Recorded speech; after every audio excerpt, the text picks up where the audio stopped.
Well, good morning, good evening, good afternoon, whatever time you're watching this.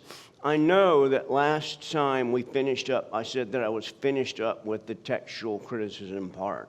But in my mind, as I kept thinking about this, I felt like I might have left you with more doubt than certainty.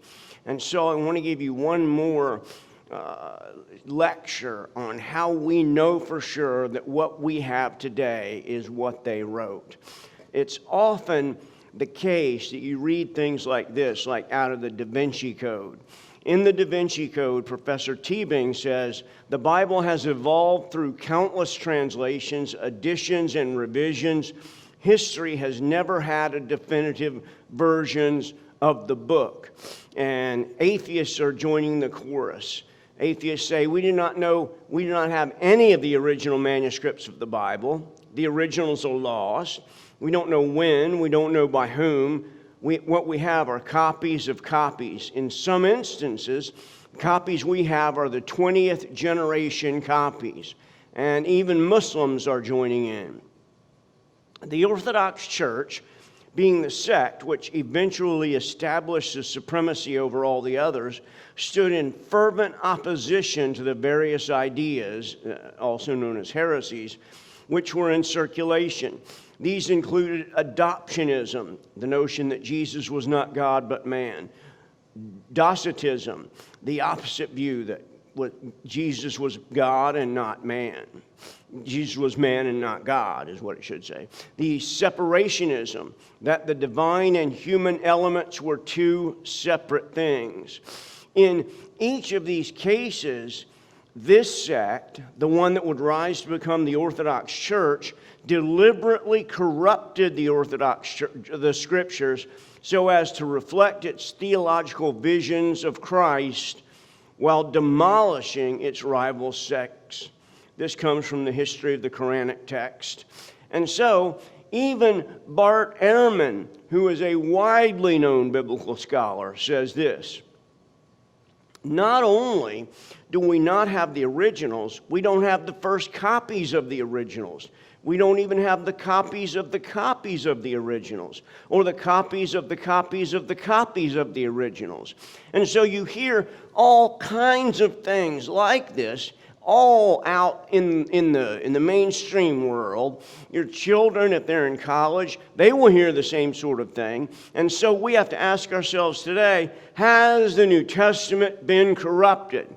And the answer is yes. But the question is, how badly has it been corrupted? And there are two attitudes that we want to avoid when we're dealing with this. Two specific kinds of ends of the spectrum that we want to avoid. The two attitudes are radical skepticism. That's the attitude that you see in the Da Vinci Code, or in atheism, or in Muslim Islam. That attitude is that the Bible has been corrupted so badly and so horribly that there's no way in the world that we can ever know what it says. On the other hand, we need to avoid the attitude of absolute certainty. This, at the other end of the spectrum, are those who would say, for example, that the King James Version, or its Greek underpinnings, the Textus Receptus, is the actual Word of God and nothing should be changed. If you've ever driven by a church, sometimes on the sign you will see something like King James only or KJV only. It's that kind of radical certainty that we also have to avoid, because it's clear that there are errors in some of the manuscripts. So there are four questions that we want to ask in thinking through our own attitude. Four questions. The first question is, how many variants are there? The second question, what kinds of variants are there? The third question, what theological beliefs depend on textually suspect passages? And the fourth question, is what we have now, is the Bible that we have now, is the New Testament that we have now, what was written by those who wrote in the first century.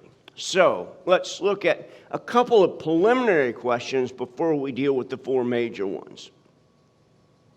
One preliminary question is, don't we have the original New Testament anymore?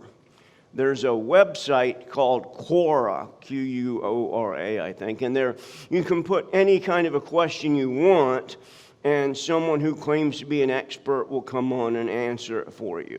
People ask about, how do I keep from getting a ticket when I'm pulled over by a policeman? People ask all kinds of things. And one of the questions, I was just looking at this last night, one of the questions is, where are the original versions of the Bible and who is in charge of them? And you see, the very question itself seems to think that we have an original version of Matthew, the very one that he wrote or his scribe wrote. The truth is that we don't have the original anymore. For whatever reason, God has decided not to preserve those originals. And as a result of that, we have to ask, how many variants are there? Any place among the manuscripts where there's a variation in wording, including word order, the omission of a word, the addition of words, even spelling differences, those are variants. So, for example, if you looked in the Gospel of Mark at the story of the demonic that was beside the lake, and he was on the other side of the lake from Galilee. And if you look at a Greek New Testament, you will find that there are about 8 or 9 different ways that the word Gerasenes or Gadarenes is spelled. And the reason is they didn't have a map. People pronounced it different ways. And as a result of that, the spelling just became whatever one could think of. That's not a very significant variant, of course, but it's a variant that exists in this list of variants. So in the Greek New Testament, we have about 140,000 words, give or take. I mean, that's not the exact number. I was going to give you the exact number, and I thought it's 140,000 is about what it is. Now, in terms of the textual variants, what we have is about 400,000 variants. And that may make you nervous at first, because you're thinking we have many more variants than we have words in the New Testament. But it shouldn't make you difference. The reason that we have so many more variants is that we have a lot of manuscripts. So you can't compare the number of variants to the number of words in the New Testament. You need, on the other hand, to compare the number of variants to the number of manuscripts that we have. That's the reason that we don't have as many manuscripts in the Hebrew Bible or the Old Testament. It's because there just aren't that many manuscripts. This is Richard Bentley, who was in a book called Discourse of Free Thinking. He says, if there had been but one manuscript of the Greek Testament at the restoration of learning about 2 centuries ago, he's talking about the Enlightenment, of course, and the invention of the printing press, then we would have had no variant readings at all. And would the text have been in better condition then than now that we have 30,000 variant readings? This was obviously hundreds of years ago, so they had fewer variants because fewer manuscripts had been discovered. It's good, therefore, to have more anchors than one. And another manuscript to join the first would give more authority as well as security. And so what Richard Bentley is saying is that we have an embarrassment of riches. In terms of the Greek manuscripts, this number is too high. I need to go through this and straighten some of these numbers out. But we have, as I've told you in prior lessons, probably about 5,300 manuscripts. The reason 5824 is because some manuscripts, remember, were counted twice, and there was some trouble with that. So we have over 10,000 Latin manuscripts, also handwritten and hand copied. We have from 5,000 to 10,000 other ancient versions like Syriac and other languages. And we have quotations from the New Testament fathers that number at least in the 1 million mark. And so you get that, you realize from that we have an enormous amount of texts to compare to try to find out what the best reading is. Now, the New Testament can be compared to the latest classical work. The average classical writer has about 20 copies. And in fact, since I made this slide years ago, the number has increased. And so let's say that the average classical work has 100 copies or even 1,000 copies. Even still, it's far, far, far below the New Testament. So if you stack them up, you get the average classical work besides the New Testament, and you get, in essence, this gigantic amount of numbers of New Testament manuscripts besides any other New Testament works. And we find that many of the New Testament manuscripts, many of the other Greco-Roman manuscripts are far later than the thing was actually written. Some of these numbers have changed a little bit, but for the most part, it's hundreds of years since any of these were written that we actually have a copy. In terms of the New Testament, this is P52. I've spoken about it before to you, and I've mentioned to you that it's about the size of a credit card. It's from the Gospel of John, and so sometimes people will say, well, we have P52, it's the Gospel of John from 150 to 200 AD. And people hearing that think, well, we must have the whole Gospel of John. But no, we don't. We have a small piece, and what you see here is, in all likelihood, a little bit bigger than what we have. So we have that, but it is very, very early. It is much closer to the manuscripts than any other manuscript that any other ancient writer has. And so we realize that an ounce of presumption, an ounce of evidence is worth a pound of presumption. That is, we obviously have manuscripts that are very much closer to the New Testament than any other ancient historical document. So, if the Bible had been translated and retranslated so many times that we don't know what it originally said, that's the comment that is often made by people like Bart Ehrman. And so, what we see here is that in the year 1611, that was the year that the King James Version was translated and printed. We had about 7 to maybe 14 manuscripts at most. In 2013, we have 53 to 5,400 manuscripts. Remember that the 5,800 comes because some manuscripts were accidentally counted twice. And they date back to the 2nd century. And so what we learn from that is that we're getting closer to the original, not farther away from it. That's what's significant.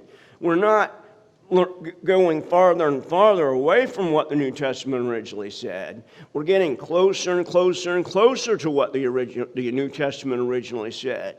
And with every discovery of every manuscript, and manuscripts are discovered every year, Some of them are discovered by my good friend Dan Wallace, who has a wonderful ministry where he goes around the world trying to make high-definition photographic copies of every single manuscript.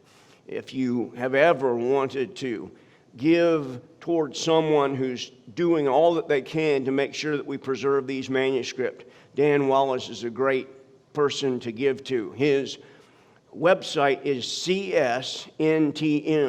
It stands for Center for the Studies of New Testament Manuscripts, but I'll tell you an easier way to remember that. CS can stand for C.S. Lewis, and NTM from The Wizard of Oz, NTM. So if you think csntm.org, you will find Dr. Wallace's magnificent website with literally thousands of Greek manuscripts taken at high definition, very carefully prepared, so that scholars in 1,000 years from now will still be able to look at those manuscripts, even if they are destroyed or they are burned up or anything like that happens. And so, the bottom line is that as time goes on, we get closer and closer and closer to the original text. And that's what I wanted you to go away with from this section of the class. Do we have what they wrote? Certainly. But let's look at a few of the variants and what kind of variations there are. 99% of the variants, and that may be too high. It could be 97, but it's a vast majority make no difference whatsoever. And I'll give you an example of that. The most common textual variant is what is called in Greek the movable nu. It transcribes into the letter N like in Nancy in English. Some words in Greek can have a movable nu at the end or not. It just depends. And I spent a whole summer one year of my life, literally working about 8 hours a day, trying to figure out if there was some rule as to when the movable nu shows up and when it doesn't. And I wasted my time because I can't find any kind of a rule like that. But the thing is that there's that kind of a variant makes no difference whatsoever. It doesn't make a difference in meaning. It's just a matter of a little bit of style. So let me give you an example of one. Sometimes there are differences in spelling. As I told you about Gadronines or the movable nu. More than 70% of all textual variants are spelling differences or nonsense wordings. Like sometimes it's very easy to tell that a scribe fell asleep, forgot where he was, and recopied a paragraph that he had already copied up above. There are lots of examples of that kind of thing, and I could show them to you. And there's no question about it. The scribes essentially sat there for 5 or 6 hours a day looking up at their exemplar and writing down on their paper that they had, or papyrus, or whatever it was. It could be a kind of a boring job. So some of them were not as careful as they could have been. The smallest group of variants are the meaningful variants. That is, variants that have they actually mean something to the text, and they are viable. That is, they have a good chance of being authentic. It is rare for a variant to be both meaningful and viable. Here's an example of one. In Mark 9:29, if you look this up in your own English Bible, you'll probably see some notes there. The text says, "This kind of demon cannot be cast out except by prayer and fasting." Now notice what's going on here. The two variants, demon and fasting, could very easily be gotten from the rest of the context. They know that it's a demon because the disciples have come and asked Jesus about being able to cast out a demon. They know that it has to do with fasting because Jesus goes on to talk to them about fasting. So whether or not these variants are there really doesn't affect our understanding of the text. Here's another variant, and this is in Revelation 13:18. This is one that everybody always loves. Let the one who has insight calculate the beast's number, for it is the number of man, and his number is 666. Oh, if we had every book that claimed that it knew who it was that was the number of the beast, we could have a bonfire that would never end. I have grown up in a church, and my father was a pastor, and I remember people, even from the time I was a very small child, coming to me and saying, a speaker would come and say, the beast is Richard Nixon, or the beast is Henry Kissinger, or the beast is Barney, Bart Simpson. Everybody had some idea about who the beast was. And there's a variation here that says 616. So that is, let us calculate the number of the beast, for this is the number of man, and his number is 616. All this time we've been trying to figure out who the beast was, and he was just the guy that lived down the street from the beast. 666 and 616 was that address that we really needed. We don't know whether 616 only occurs in a few manuscripts, so it's probably not right. But what we do know is that the Bible was written 2,000 years ago. And if the book of Revelation didn't make sense to people 2,000 years ago, then something's gone wrong. And what we see is that in all likelihood, this is a secret way of writing about some leader at the time who was hateful toward Christianity. And so I think that we see that kind of person hateful toward Christianity again and again down through the ages. It's not just one person. And so let's ask the next question, and that is, what theological beliefs depend on textually suspect passages? Here again we'll quote from the Da Vinci Code, since it was such a widespread book at the time. My dear, Teabing declared, until that moment in history, Jesus was viewed by his followers as a mortal prophet, a great and powerful man, but a man nonetheless, a mortal. And so we ask ourselves, and again, the Da Vinci Code is a work of fiction, not written by a scholar, but is that in any way possible?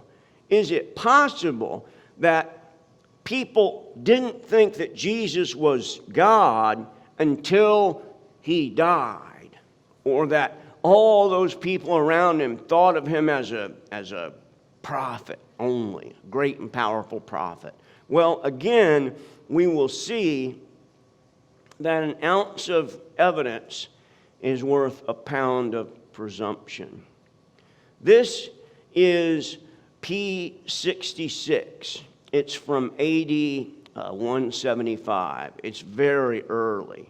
It was composed about 150 years before the Council of Nicaea. And as you can see here, those of you that have read Greek, this is the Gospel of John. So it's from the very beginning, the Gospel of John. And what it says is, in the beginning was the Word, and the Word was with God, and the Word was God. Now, unless Constantine was 150 years old when the council met, he could not have invented the deity of Christ. It's insanity to say that he invented the deity of Christ. Constantine was a very significant figure in church history. But let's not give him credit for things that he didn't do. And one of the things that he didn't do is invent the deity of Christ. And that's critically important. It's important that we realize that all of these variants that we have looked at, all the way down to the ending of Mark last week, all of them are very, very small compared to that text of the New Testament, which is absolutely certain. And so let me give you an unnatural segue that belongs to Dr. Dan Wallace, and again, csntm.org. I hope you'll check out his website. Here's the unnatural segue. A polar bear attacks a man in Canada, and the bystanders do nothing. Awful. The media do not even report this incident. Again, that seems crazy. And yet, when you look at the evidence, you realize that a pound of evidence, an ounce of evidence, is worth a pound of presumption. Little tiny polar bear chewing on a man's jeans doesn't mean anything. And so all of these attacks that have been brought against the text of the New Testament also don't mean anything. And let me give you now just a quick quote, an appendix to Bart Ehrman's misquoting Jesus. Bart Ehrman, of course, teaches in North Carolina. He was an evangelical at one point, then he became an agnostic, then an atheist, and I understand now that he's back to agnostic. But this is what the question, people wrote Ehrman with questions, and he answered them in the second edition. Why do you believe that these core tenets of Christian orthodoxy to be in jeopardy based on scribal errors you discovered in the biblical manuscripts? And this is Ehrman's answer. Essential Christian beliefs are not affected by textual variants in the manuscript tradition of the New Testament. Here is the poster boy for textual criticism and atheism, and yet he says not one essential Christian belief is affected by the manuscript evidence that we have. And so we ask, is what we have now what they wrote then? In every single particular, including the movable new, probably not. But in all essentials, absolutely. The differences that exist are small and for the most part mean nothing at all. No essential doctrine of the church is jeopardized by a variant. You remember I showed you that Jesus Christ, the Son of God, at the beginning of Mark. And we knew that even though that's a variant, the idea that Jesus is the Son of God is not jeopardized because the fact that Jesus is the Son of God is all through the Gospel of Mark, and indeed all through the rest of the New Testament. And so as we come to the end of this section, I hope that you will indeed be able to understand that what we have today is what they wrote. And next week, we'll talk about how we know that they believed what they wrote and that they weren't just writing fairy tales. But until then, I will see you next time. Thanks.